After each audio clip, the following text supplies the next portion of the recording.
आपण पाहताय महाधुरळा.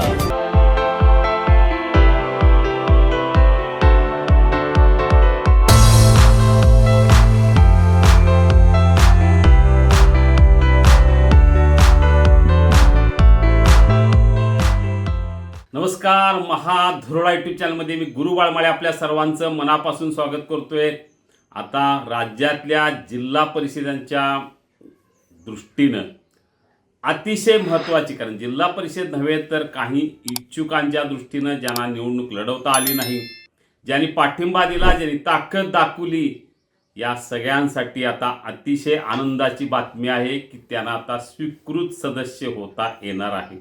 लवकरच ही आनंदाची बातमी असेल आणि त्याच्यावर शिक्कामोर्तब होईल आणि राज्यातल्या ज्या काही जिल्हा परिषदेच्या नुकत्याच निवडणुका झाल्या त्यामध्ये आता स्वीकृत जिल्हा परिषद सदस्यांची नियुक्ती होईल. कोल्हापूर महापालिकेसह राज्यातल्या सर्वच बहुतांशी महापालिकेत आता स्वीकृत नगरसेवकांची नियुक्ती झाली. अनेकांना लॉटरी लागली. आता अशीच लॉटरी जिल्हा परिषद निवडणुकीच्या नंतर लागणार आहे. खरं तर या स्वीकृतमध्ये तज्ज्ञ असावा असा नियम आहे, पण हा नियम काय फारसा पाळला जात नाही. फक्त ही राजकीय सोय झालेली आहे.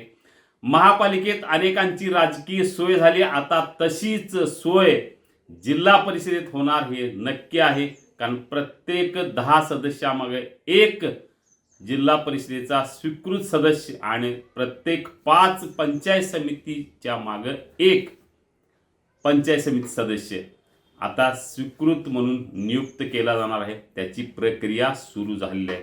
महसूल मंत्री चंद्रशेखर बावनकुळे यांनी मुख्यमंत्री देवेंद्र फडणवीस यांना एक पत्र दिलं आणि त्या पत्रात या संदर्भातला विनंती केली, प्रस्ताव दिला. त्यानंतर मुख्यमंत्र्यांनी तातडीनं पुढील कार्यवाहीसाठी ते पत्र प्रधान सचिवांना पाठवलेलं आहे.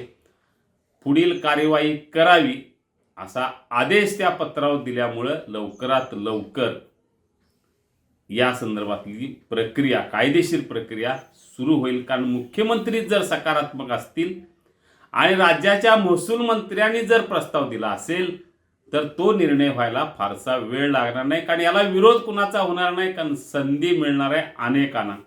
कारण जिल्हा परिषद आणि पंचायत समिती अधिनियमात दुरुस्ती करणं आवश्यक आहे आणि दुरुस्तीची प्रक्रिया लवकरात लवकर होईल, कारण आता अधिवेशन चालू आहे. याच काळात याच्यावर शिक्कामोर्तब होईल. खरं तर 1992 पासून ही स्वीकृत सदस्याची नियुक्ती बंद झाली होती. त्यापूर्वी ती होती.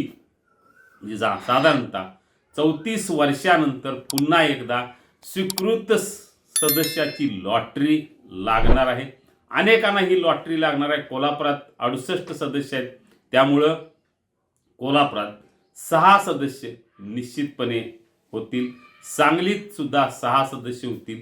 म्हणजे 12 जणांची राजकीय पुनर्वसन करण्याची संधी या निमित्तानं मिळणार आहे.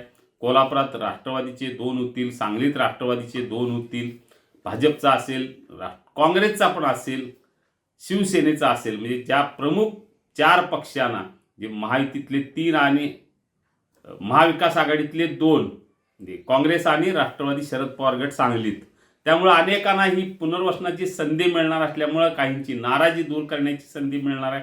कारण अनेकांनी महाविकास आघाडी म्हणून लढत असताना काहींनी माघार घेतलेली आहे, काहींना शब्द दिला गेलेला आहे, पण तो आता शब्द या पद्धतीनं काही पक्ष निश्चितपणे पाळले जातील अशी शक्यता आहे. कारण महापालिकेत अनेकांना शब्द दिला गेला, तो पाळला गेला. 1.25 वर्षाचा कालावधी ठरला, त्यानुसार महापालिकेत 8 कार्यकर्त्यांना संधी मिळाली. तशीच संधी आता जिल्हा परिषद सुद्धा पहिल्या टप्प्यात 6, नंतर 6 आणि 12-24 सदस्यांना मोठ्या प्रमाणात संधी मिळणार आहे. कारण 1.25 वर्षाचे जर धरले तर 12 सदस्य 2.5 वर्षात होतील, त्यानंतर 12, म्हणजे तब्बल 24 सदस्यांना, म्हणजे 24 कार्यकर्त्यांना ही संधी मिळणार आहे. तज्ज्ञांना संधी मिळण्याची शक्यता फार कमी आहे, कारण आत्तापर्यंत महापालिकेत स्वीकृत नगरसेवक झाले ते सगळे राजकीय सोय म्हणून झाले. आताही तेच घडले आणि जिल्हा परिषदेत यापेक्षा वेगळं काही घडणार नाही याची खात्री आहे.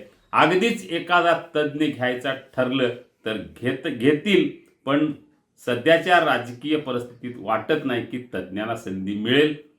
त्यामुळे राजकीय कार्यकर्त्यांनाच कोणाच्या तरी घरातल्या वारसदारांना, नातेवाईकांना पुन्हा स्वीकृत म्हणून स्वीकारलं जाईल. फक्त तो स्वीकृतचा कालावधी जसा महापालिकेत 6 वर्षाचा ठरला आहे तसा इथं सुद्धा राजकीय सोय म्हणून नेते निश्चितपणे तेच करतील. कारण इथं अनेकांना पावन करायचं आहे, अनेकांना संधी द्यायची आहे, अनेकांना खुश करायचं आहे, अनेकांना दिलेला शब्द पाळायचा आहे. सगळ्याच नेत्यांना, सगळ्याच पक्षांना हेच करायचं आहे. त्यामुळं महाविकास आघाडीला वेगळं काय करायचं आहे, महायुतीला वेगळं काय करायचं असं काही नाही, प्रत्येकाला तेच करायचं आहे. त्यामुळे आता लवकरात लवकर जिल्हा परिषदेत सुद्धा स्वीकृत सदस्यासंदर्भातला निर्णय होणार हे नक्की आहे. कारण प्रत्येक पक्षाला ती संधी मिळणार आहे. याचाच अर्थ येत्या महिनाभरात सुद्धा ही प्रक्रिया होईल. आधी जिल्हा परिषद अध्यक्ष निवडीची प्रक्रिया अजून होईना, 15 दिवस झाले, त्याला मुहूर्त मिळेना, वाद कायम आहे, तोडगा निघेना. तो तोडगा आधी निघेल आणि त्यानंतर सुरुवात होईल जिल्हा परिषद बांधकाम समितीच्या सभापतींची वगैरे, म्हणजे अनेक सभापती पद आहेत, आरोग्य आहे, बांधकाम आहे, महिला बाल कल्याण आहे, अनेक सभापती पद आहेत, आरोग्य, या सगळ्यांच्या नंतर मग स्वीकृत सदस्याच्या संदर्भातला निर्णय होईल. पण तो नक्की होईल कारण आता मुख्यमंत्र्यांनीच हिरवा कंदील दाखवलेला आहे, महसूल मंत्र्यांनी प्रस्ताव पाठवलेला आहे. त्यामुळे लवकरात लवकर साधारणतः मार्च एप्रिलमध्ये सुद्धा स्वीकृत सदस्यांची नियुक्ती होण्याची चिन्ह अधिक आहेत. त्यामुळे कोणाची लॉटरी लागणार हे कळेलच. पण आत्तापासूनच अनेकांनी फिल्डिंग लावायला सुरुवात केलेली आहे. जिल्हाभरातल्या अनेकांची फिल्डिंग त्यासाठी टाईटपणे लागलेली आहे. बघूया आता यात लॉटरी कोणाला लागते आणि नेमकं काय होते. आपल्याला अशाच राजकीय बातम्या हव्या असतील तर आत्ताच सबस्क्राईब करा महाधुरळा यूट्यूब चॅनेल. धन्यवाद.